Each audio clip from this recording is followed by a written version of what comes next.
For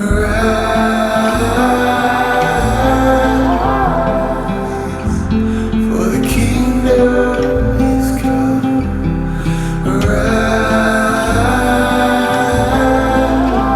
Arise, for the kingdom is come.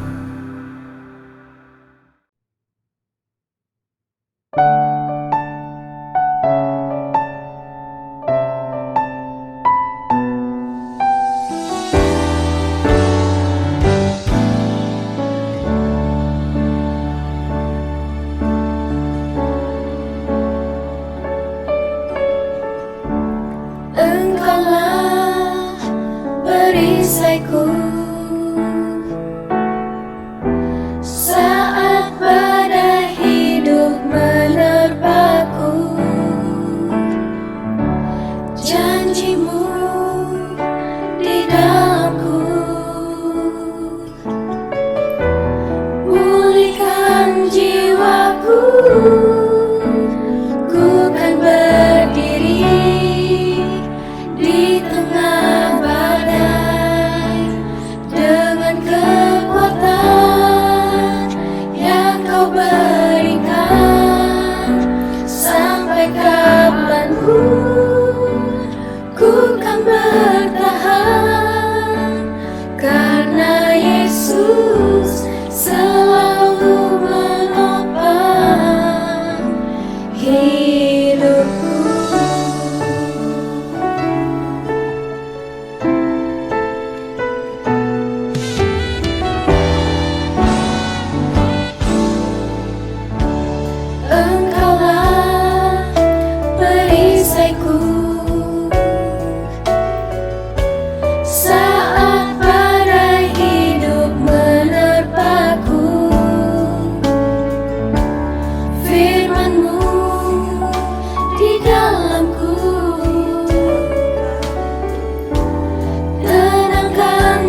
Shalom.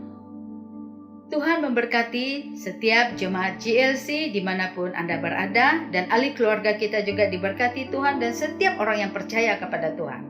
Kita bersyukur kepada Tuhan Yesus karena saat ini kita masih lagi dapat mengadakan ibadah online kita untuk menguatkan iman kita dan menjadi makanan bagi roh kita semakin bertambah kuat, teguh, berakar, berbuah bagi kerajaan Allah.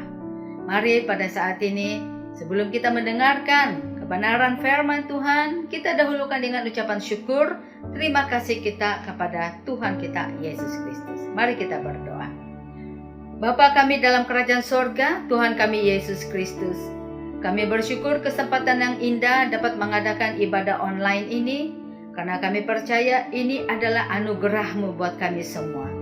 Berkatilah ibadah kami Tuhan, berkatilah firman-Mu, berbicaralah Engkau lewat lidah hamba-Mu ini.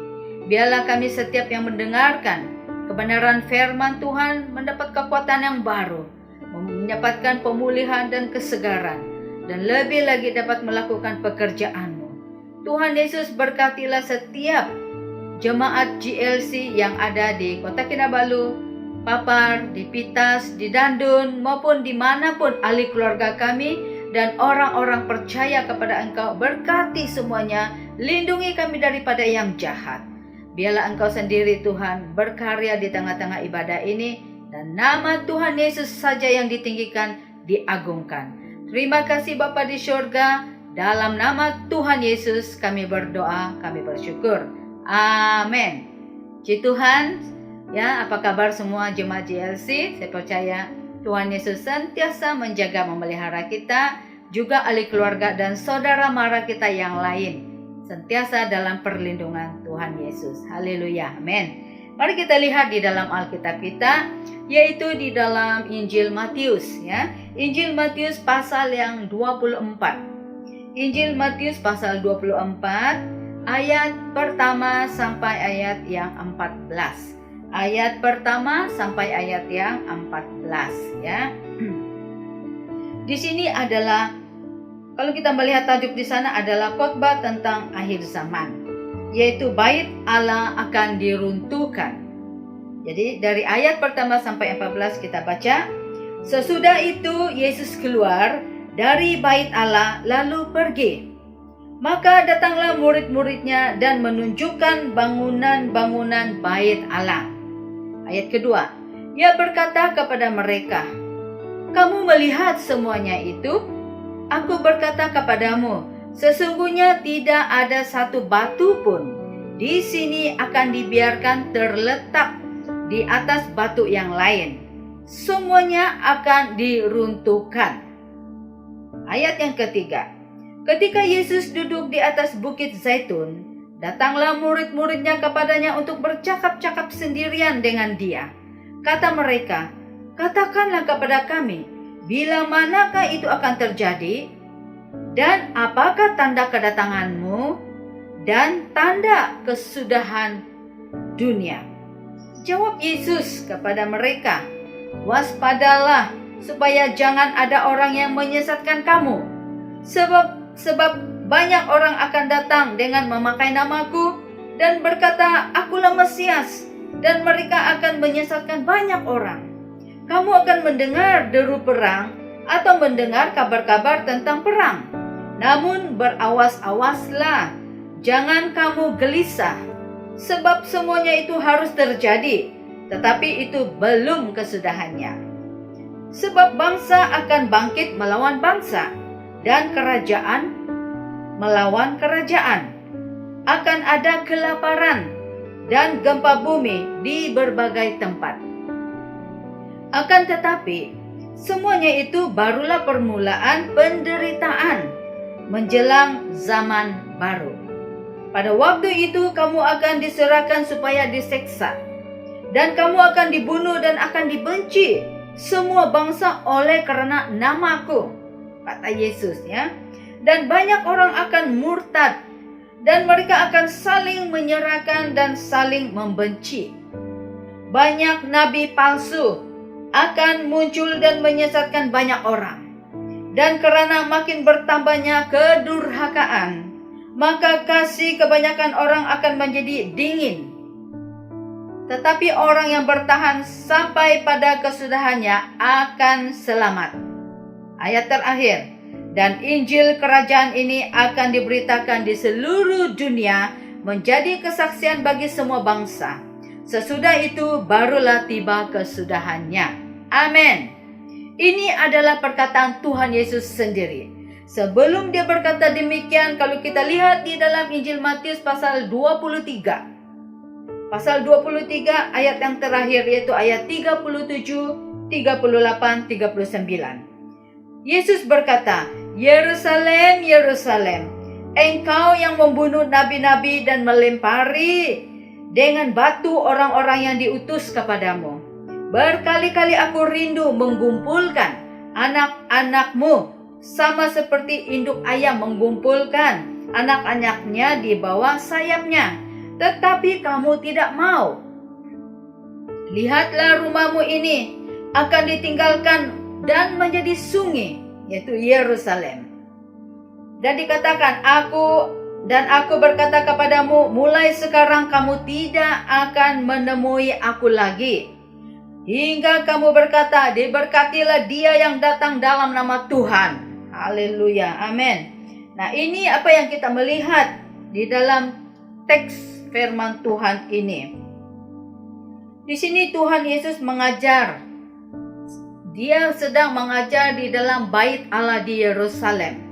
Dan orang-orang yang datang sana adalah orang-orang Farisi dan juga ahli-ahli Taurat, yaitu orang-orang yang berpegang teguh kepada agama dan juga adat istiadat, ya. Mereka mendengarkan pengajaran Yesus di dalam bait Allah di Yerusalem. Pada waktu mereka semua ada di sana, Yesus juga menggunakan hal-hal dan menyentuh tentang orang-orang Farisi, dan khotbah pengajaran Yesus sangat-sangat keras, sangat-sangat tegas dan tidak kompromi setitik pun. Dan ini kelihatan dan kedengarannya keterlaluan, sehingga orang-orang Farisi, orang-orang ahli Taurat dan orang-orang yang beragama, mereka tidak boleh menerima pengajaran yang keras ini, yang terus terang. Termasuklah murid-murid Yesus. Sangat susah orang mendengarkan pengajaran yang lurus, yang tidak kompromi.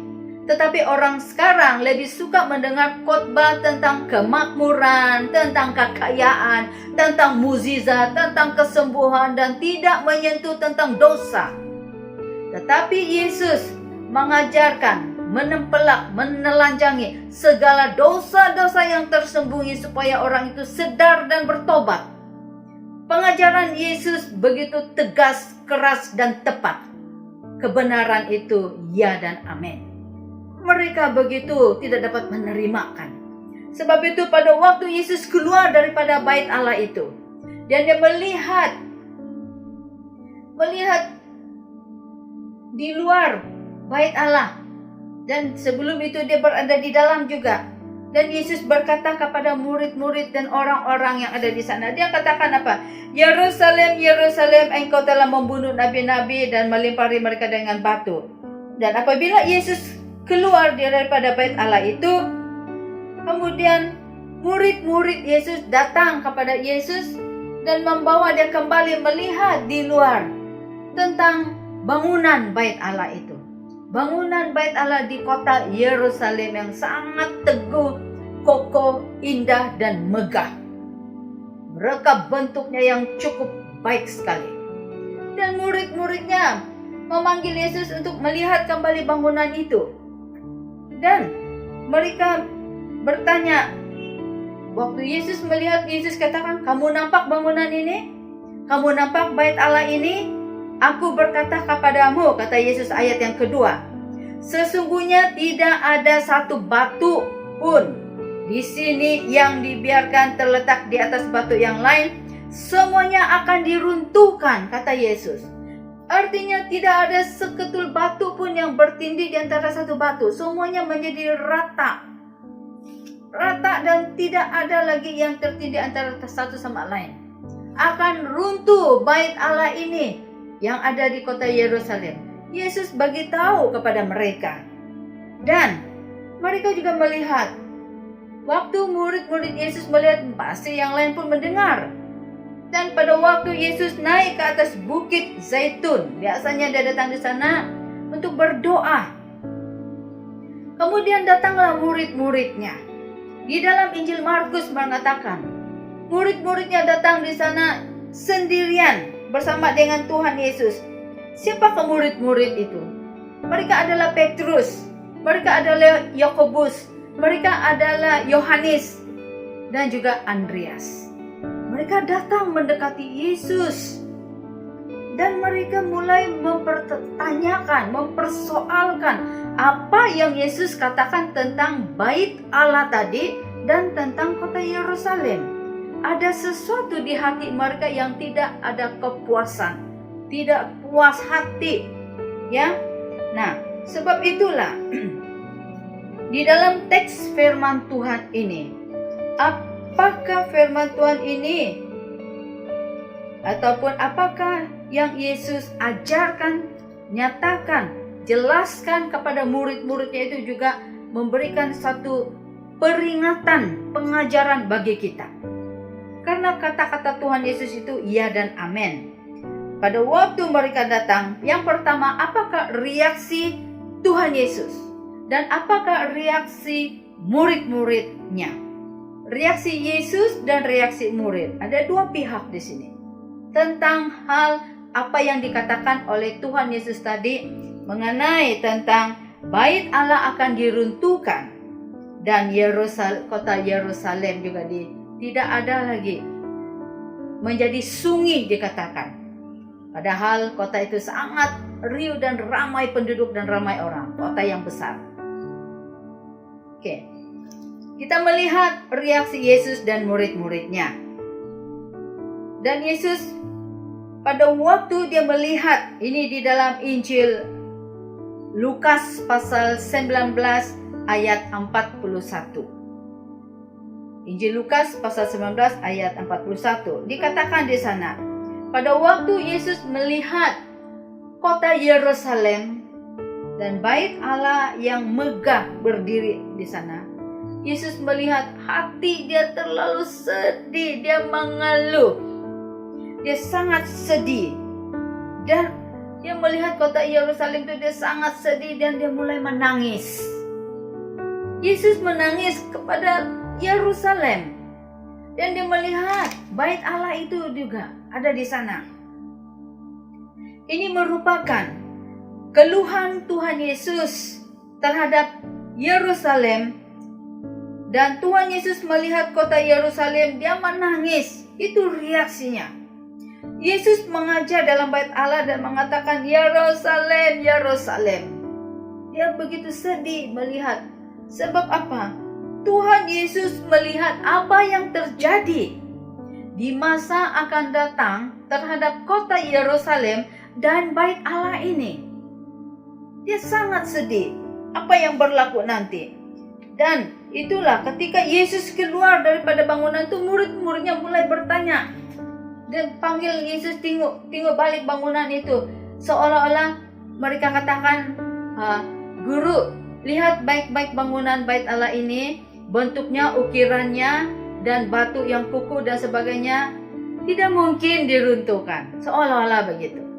Ya, tapi pada waktu Yesus berada di Bukit Zaitun untuk mau berdoa, murid yang dekat dengan ini mulai datang dan bertanya soalan yang ini, ya.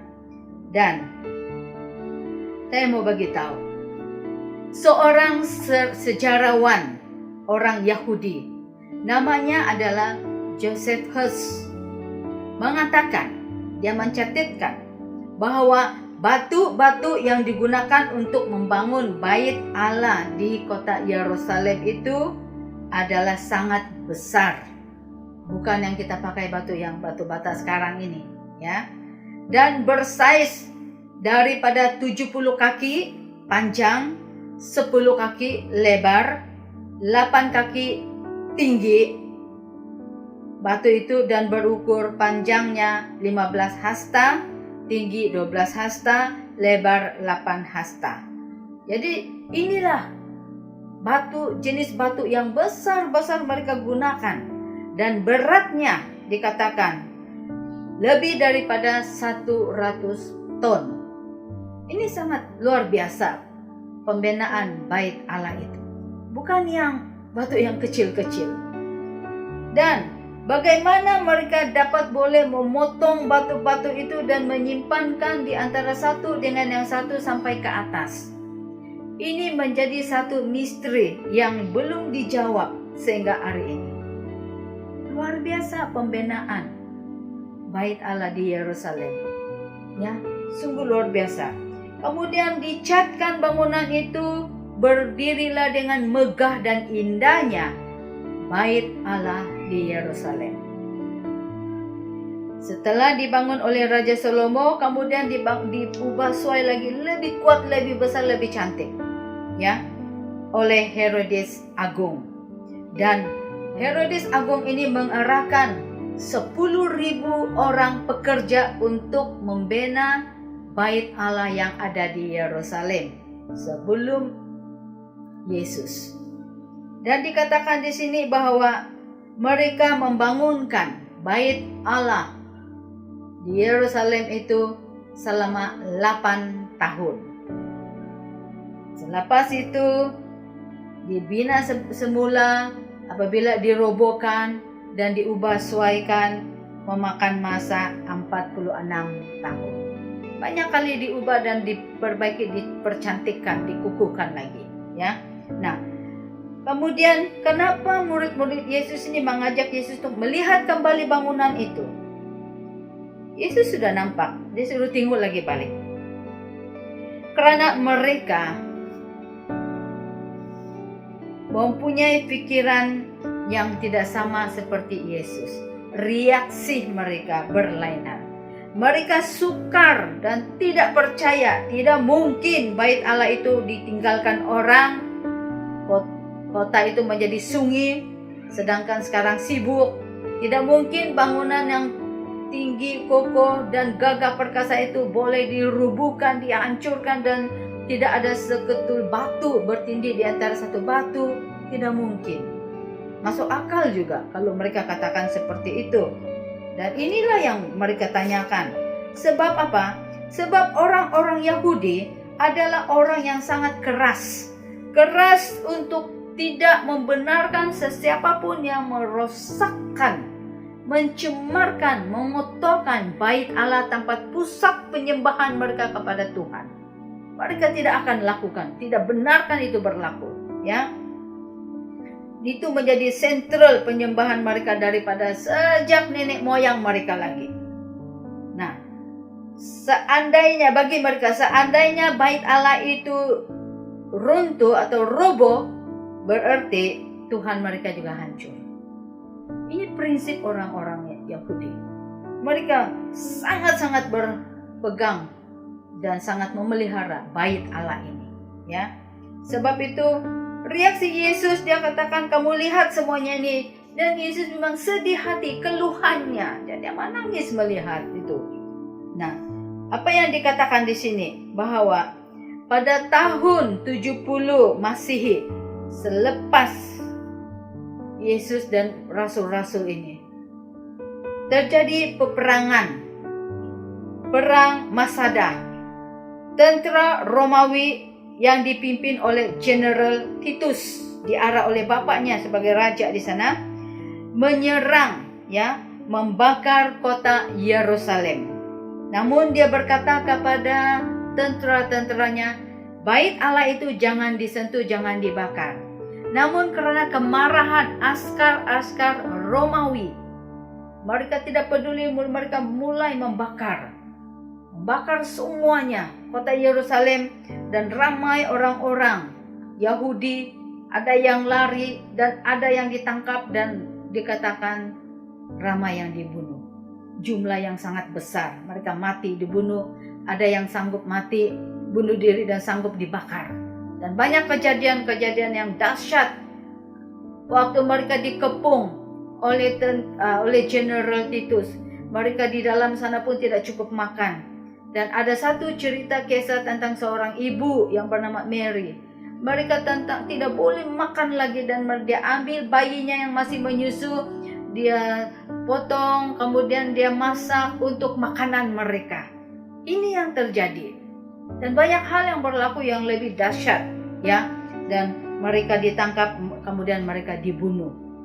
Nah, apabila bait Allah ini juga mereka bakar dan kota Yerusalem itu juga bakar, dikatakan setiap batu celah-celah batu yang besar itu meleleh sesuatu yang membuatkan mereka terkejut, yaitu emas asli. Rupa-rupanya orang-orang Yahudi membuatkan bait Allah itu dengan batu-batu yang besar. Mereka salutkan, masukkan semua di dinding-dinding itu dengan emas asli. Maka askar-askar itu mereka semua kembali dan mengambil emas, keping-keping emas itu yang meleleh karena bakar. Mereka ambil dan Jenderal Titus dan mereka bawa balik ke Roma. Dikatakan di sini bait Allah itu disalut dengan emas. Dan di dinding-dindingnya itu, dan emas itu yang cair mengalir karena dibakar, karena panas, mereka ambil berkeping-keping, mereka ambil semua. Sehingga dikatakan di sana lagi bahwa orang itu datang dan mereka tidak mau ada bekas-bekas lagi di dasar bait Allah itu, dihancurkan seperti dibajak, seperti membajak sawah padi, dihancurkan. Kalau orang lalu di tempat itu, tentu orang akan tidak menyangka dan mereka tentu berpikir tempat ini menjadi hutan dan semak dan sebagainya, tidak pernah didiami atau tidak pernah manusia tinggal di tempat itu. Mereka akan anggap seperti itu. Padahal itu adalah bait Allah yang sudah diratakan, hancur. Apa yang dinubuatkan oleh Tuhan Yesus, dia melihat dan dia menangis, terjadi 70 tahun kemudian. Ini yang terjadi, sedang digenapi. Nah, dikatakan di sini lagi, waktu murid-murid Yesus melihat bangunan itu, mereka tidak percaya. Memang megah berdiri bait Allah itu, dan kota Yerusalem tidak mungkin menjadi sunyi sepi karena ramainya penduduk dan sibuk dengan bisnis dan usaha dan sebagainya. Tetapi pada waktu diserang, memang tempat itu menjadi tempat yang paling sunyi. Semuanya mati, dibunuh, ditangkap, dan yang lain melarikan diri. Sangat menyedihkan. Apa yang Yesus katakan sedang dan telah terjadi nubuatan itu. Sebab itu, ketika Yesus bercakap-cakap dengan murid-muridnya di Bukit Zaitun, apa yang ditanyakan oleh murid-muridnya kepada Tuhan Yesus, inilah di dalam ayat yang ketiga. Ketika Yesus duduk di atas Bukit Zaitun, datanglah murid-muridnya kepadanya untuk bercakap-cakap sendirian dengan dia. Mereka mau personal cakap dengan Tuhan Yesus. Kata mereka tanya, apakah, katakanlah kepada kami, bila manakah itu akan terjadi?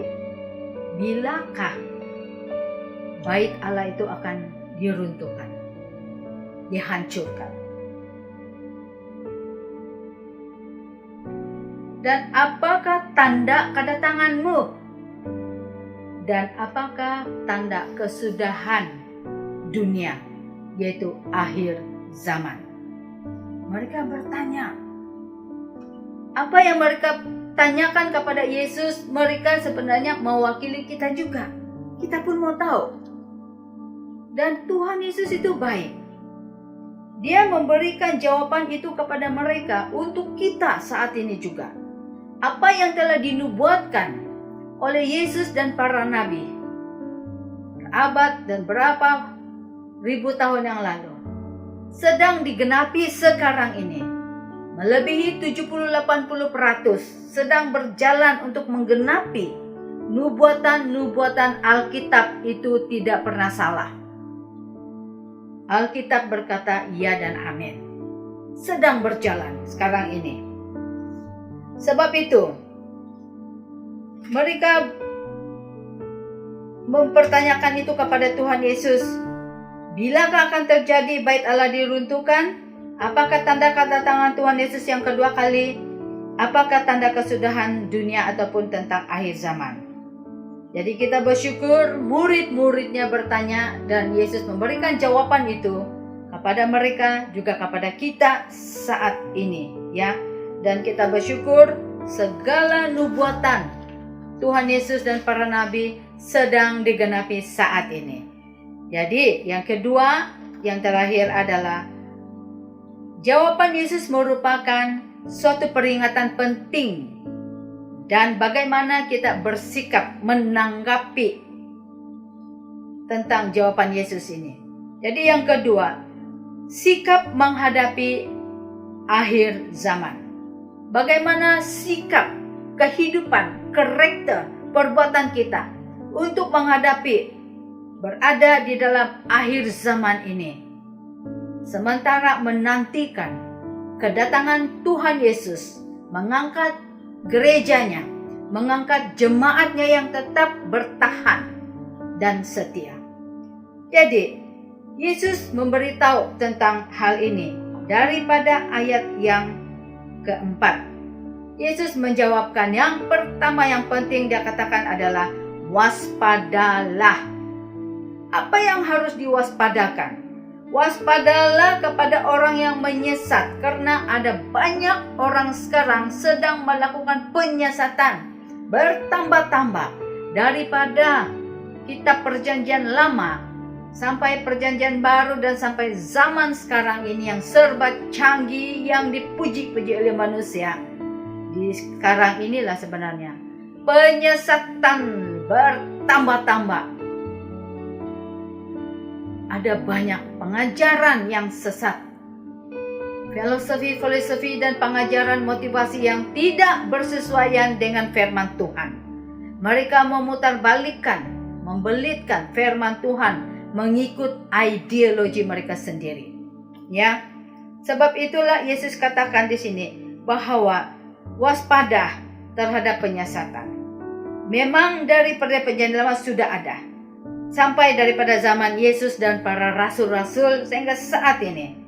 Di dalam surat 2 Timotius pasal 4 ayat 3 dan ke-4.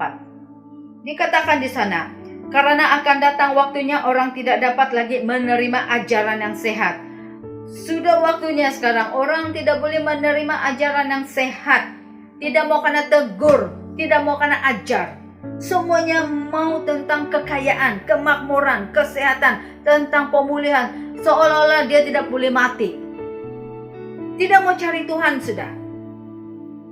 Apa yang manusia kejar sekarang ini?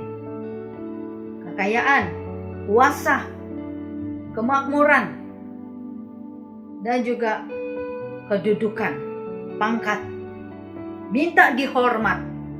Nah, dikatakan lagi, mereka akan mengumpulkan guru-guru menurut kehendak mereka sendiri untuk memuaskan keinginan telinga.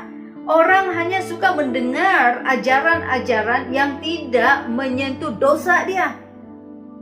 Harus hal-hal yang tentang kemakmuran, kesehatan, kemuliaan dan sebagainya, yang tentang hal-hal yang sedap telinga dengar. Mereka akan memalingkan telinga dari kebenaran dan membuka baginya dongeng. Cerita dongeng orang suka. Dalam internet, dalam YouTube, banyak cerita-cerita omong kosong. Kelihatannya lucu, tapi itu cerita bodoh yang tidak perlu kita lihat. Itu bukan membangunkan iman. Apapun yang kita lihat di dalam internet, dalam YouTube kita, segala sesuatu kelihatan dia lucu, menarik dan menarik perhatian. kalau itu membuatkan kita jauh dari Tuhan, berhenti melihat itu. Lebih banyak berdoa, lebih banyak mendengar firman Tuhan. Melalui dengar firman Tuhan saja iman kita naik, bangkit, dan menjadi makanan bagi roh kita dikuatkan. Bukan mendengar cerita politik, tentang hal-hal yang lain. Kita boleh mendengarkan itu, tapi jangan fokus. Lihat sekeliling apa berita yang kita dengar saat ini. Apa yang kita lihat di seluruh muka bumi, itu sedang menggenapi nubuatan Alkitab. Pandang di luar sana. Ya. Dan dikatakan di sini juga di dalam 2 Petrus pasal kedua, serakahlah, guru-guru itu serakah, tamak, guru-guru palsu. Mereka berusaha untuk mencari keuntungan daripada kamu, dikatakan. Mau cari untung. Tidak mau yang rugi, mau terus untung. Rugi sedikit tidak mau. Inilah manusia masa kini. Dan dikatakan di sini bahwa sebab banyak orang akan datang memakai namaku, kata Yesus, dan berkata, akulah Mesias. Mereka katakan, aku Mesias. Dan mereka akan menyesat banyak orang, kata Yesus. Orang ini akan datang guna nama Yesus, mengaku dia adalah Mesias, yaitu yang diurapi Allah, yang dipilih oleh Tuhan, menjadi wakil Tuhan lah. Dan mereka mengajar, mempengaruhi orang-orang untuk menarik dan berada di bawah otoritas, di bawah kuasa orang itu sendiri. Bukan di bawah kuasa Tuhan Yesus, tapi di bawah kuasa orang itu. Ini yang berlaku sekarang ini. Sangat-sangat menyedihkan, ya, saudara. Tuhan Yesus juga mengatakan di sini bahwa pada waktu itu kamu akan diserahkan supaya diseksa, dan kamu akan dibunuh dan akan dibenci semua bangsa oleh karena namaku, dan banyak orang akan murtad dan mereka akan saling menyerahkan dan saling membenci. Banyak nabi palsu akan muncul dan menyesatkan banyak orang, dan karena makin bertambahnya kedurhakaan, maka kasih kepada orang akan menjadi dingin. Ini yang berlaku kepada kita. Kalau ada orang yang menganiaya atau menuduh ataupun mengkritik pada waktu kita bersaksi tentang kasih Yesus, pada waktu kita melakukan perbuatan-perbuatan yang baik, pada waktu kita mengkhotbahkan atau mengajar kebenaran firman Tuhan, ada orang yang akan mempertawakan, memperlit, menuduh, ajaran sesat, kemudian mereka akan menghina. Bahkan ada yang mulai memberontak. Mereka akan marah mendengarkan itu. Tidak apa-apa, saudara. Jangan marah kepada mereka. Sebab itu pasti, sebab itu harus terjadi. Sudah dinubuatkan. Kita doakan mereka, berkati orang yang menganiaya kita. Berkati mereka yang menuduh, yang membuatkan hal-hal yang negatif kepada kita. Kita menyatakan kebenaran firman Tuhan. Orang tidak suka dengar, orang marah. Berkati dia. Kalau kita menyatakan kebenaran firman Tuhan, kalau kita katakan saya berkhotbah dan sebagainya, dan tidak ada orang yang mereka suka, tidak ada yang mulai memberontak dan sebagainya, kita akan perhatikan apa yang kita ajar. Memang ada orang-orang yang tersinggung karena firman Tuhan itu jelas, tajam, seperti pedang bermata dua. Kita nyatakan dengan baik, dengan benar, ya, tapi dalam kasih Yesus, merubah kehidupan orang itu. Doakan saja mereka, berkatilah mereka, ya. Jangan kita marah dengan mereka itu.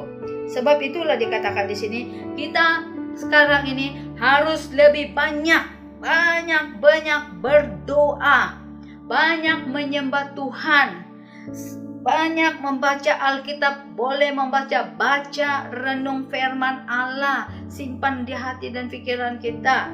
Banyak kita mendengar firman Tuhan. Melalui pendengaran firman Tuhan, iman kita dikuatkan. Dengar firman Tuhan, bukan mendengarkan hal-hal yang bukan, yang membangkitkan iman kita melalui handphone. Handphone bukan untuk melihat dosa. Handphone kita ada kesempatan mendengar firman Allah, pengajaran. bukan tentang pergaduhan, perselisihan di sana. Dengar firman Tuhan, lebih menyembuhkan batin kita, menguatkan. Ya, bukan kita melihat hal-hal yang menjauhkan kita dari hadirat Tuhan. Main games menjadi ketagihan, melihat 1, 2, 3, 4 sampai banyak dan semuanya. Buang waktu kita dalam hal-hal yang tidak memuliakan nama Tuhan. Melihat tentang hal-hal apa yang berlaku yang bukan membangkitkan iman. Saudara, pergunakanlah multimedia kita sebaik-baiknya untuk mendekatkan diri kita kepada Tuhan, mencari maklumat yang penting, dan kita rujuk kepada Alkitab tentang penggenapan nubuat Alkitab sedang terjadi. Ya, jangan buang waktu kita. Ayat yang 13-14 Yesus berkata, "Tetapi orang yang bertahan sampai pada kesudahannya akan selamat. Dan Injil kerajaan ini akan diberitakan di seluruh dunia menjadi kesaksian bagi semua bangsa, sesudah itu barulah tiba kesudahannya." Orang yang bertahan sampai kesudahannya, sampai Yesus datang mengangkat kita, orang itu diselamatkan. Amin. Sebab itu apapun berlaku di tengah jalan, perjalanan kita mengikuti Tuhan, tetap bertahan di dalam iman yang murni. Tetap bertahan ikut Yesus. Orang menuduh, orang meludah kita, orang memukul kita, orang menganiaya kita, orang mempertawa, orang menghina. Berkati orang itu. Saudara dan saya pernah mengalami itu. Saya mengalami itu. Dan saya memberkati semua orang yang melakukan itu terhadap diri saya. Berkat Tuhan, berkati orang itu. Teruskan ikut Tuhan. Bukan gara-gara seseorang kita menjauhkan diri daripada Tuhan. Itu satu kerugian. Semakin kita menghadapi semua penderitaan, penganiayaan dan segala yang buruk, semakin kita dekat diri kita kepada Tuhan. Banyak doa, banyak penyembahan kepada Tuhan. Dengar banyak lagu-lagu rohani, yaitu lagu-lagu firman Allah yang membangkitkan iman. Bukan asik dengar lagu duniawi. Kita main musik rohani punya. Tidak ada waktu untuk kita memainkan musik untuk menghibur setan dan dunia. Kita memuliakan nama Tuhan. Dengan karunia yang kita ada, gunakan untuk memuliakan nama Tuhan. Ya, sebab itu karena apa Yesus mengajar yang keras, dia tahu apa yang berlaku di masa depan.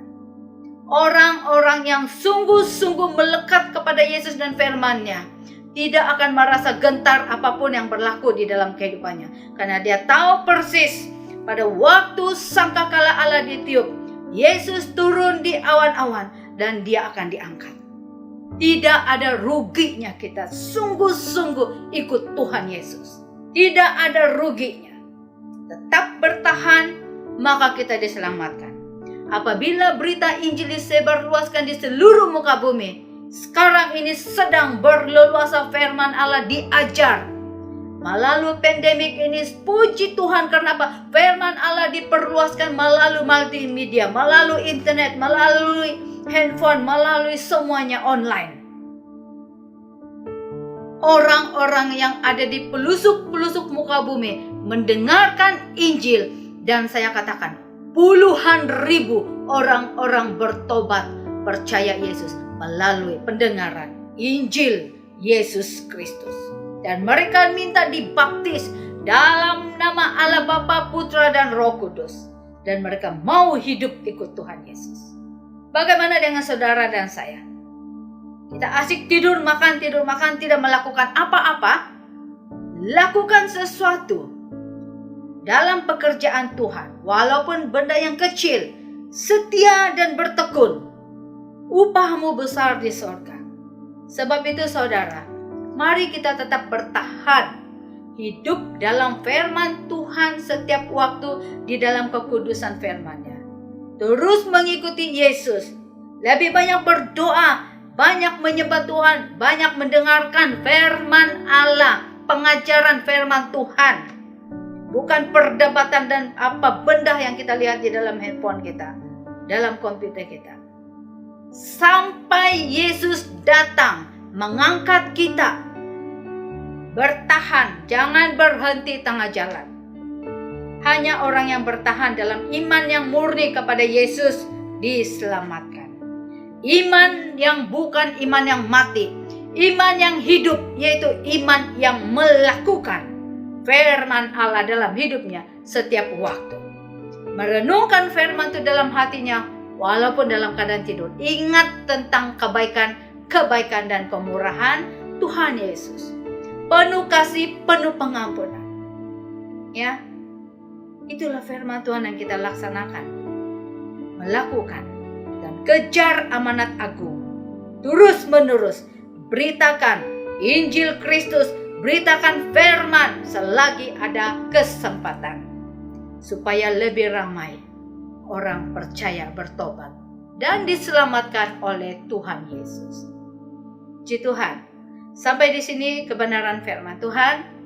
Mari kita mau mengucap syukur kepada Tuhan Yesus buat firman-Nya, dan kita terus mengandalkan Tuhan dalam hidup kita. Mari kita berdoa. Bapa di sorga, di dalam nama Tuhan Yesus, kami bersyukur kesempatan yang indah kami mendengarkan firman Allah. Jawaban Engkau kepada murid-murid-Mu kepada kami. Siapa yang bertahan akan diselamatkan.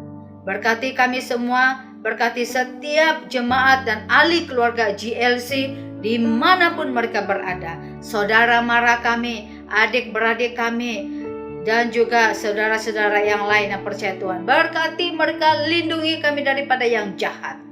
Terima kasih Bapa di surga, cinta kasih-Mu terus melimpah-limpah dalam kehidupan kami. Terima kasih Tuhan, terpuji nama-Mu. Di dalam nama Tuhan Yesus kami berdoa, kami bersyukur. Amin. Amin.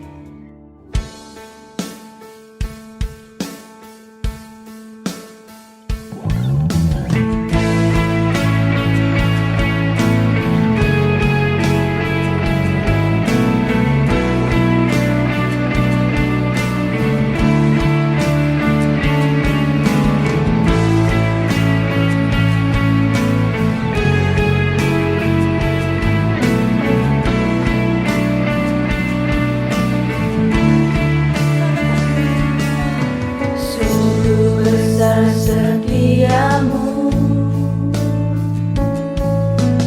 nyata di sepanjang hidupku, darah-Mu telah layakkan kehidupanku.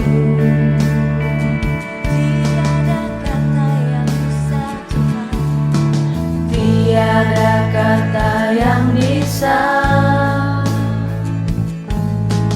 lukiskan indahnya Kau Tuhan. Bagi-Mu segala pujian dan kemuliaan.